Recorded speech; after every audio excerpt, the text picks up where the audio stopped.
for this one, this question, and I think we're seeing this in kind of who has showed up here, is that there is an appetite for this program that's kind of like intrinsic and organic from community birth midwives themselves. And there is, even when there's like a champion in a hospital, it can be hard to get actual engagement with something that's going to take real time and resources or whatever. But then there's also cases that I'm sure many of us are familiar with where there's hostility that comes from a variety of ways that we don't have to belabor. How we got to the sort of friction that we have. But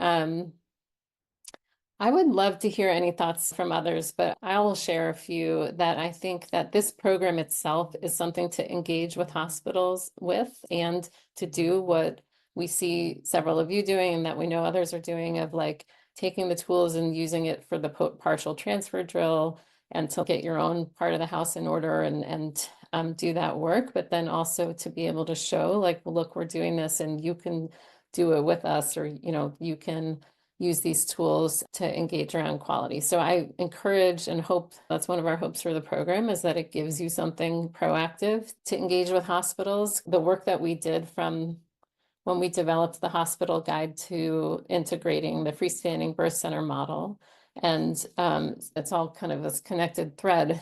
That the biggest lesson that we heard from all over the country is that you have to have ongoing relationship and ongoing engagement, and not to only have engagement when you have actual emergencies and actual transfers, because nobody remembers or cares about the ones that go smoothly, which many of them do, particularly the non-urgent ones, but people do remember the ones that don't go smoothly. If that's the only time people are reminded that midwives exist, then that's harder than when every quarter you're forwarding the email about the focus action cycle and saying, hey, we're doing this, and engaging people from the hospital, inviting them over, doing joint trainings, or seeing if there's opportunities for your team to get training there. Yeah, this was one of the first questions that we got when we did our session at AABC from the audience. But one thing that I think is important to bear in mind is that finding a champion in your hospital doesn't always mean it's the head of the department. You could find a midwife who's on service who is super passionate but doesn't have the tools. You could find a nurse whose sister had a home birth last year. You could find an EMS provider or a perinatologist or a neonatologist, like to really widen your search of all the different players that you may encounter in a hospital transfer beyond just an obstetrician in a position of leadership, because I think it really takes just one champion to get the bridge being built, even if there's a lot of legwork on either end. And so that's one of the things that I think is important too when you're trying to build those relationships, is finding even one person who has buy-in, and then they can help corral other people.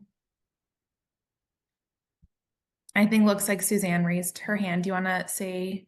Yeah, go ahead, Suzanne.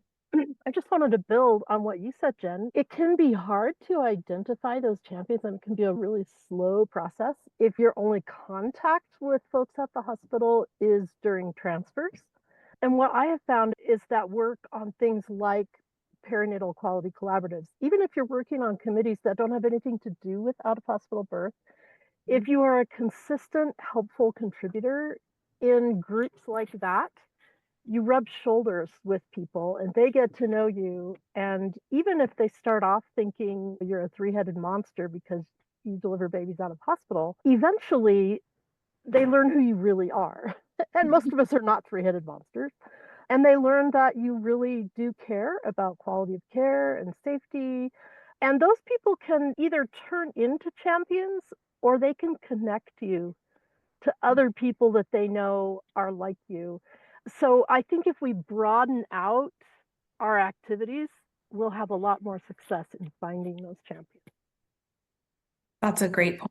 I'm glad you brought that up. Even also to build on that, social functions where you meet people that are involved in quality or education within your community. I speak from personal experience. I was seated next to the interim OB chief of the department for my own hospital last year, and he just had no idea of all the knowledge that could be had beyond our hospital walls about transfers. And I was really glad to have a chance to tell him myself and share our hospital guide with him and try to get the ball rolling from inside the house.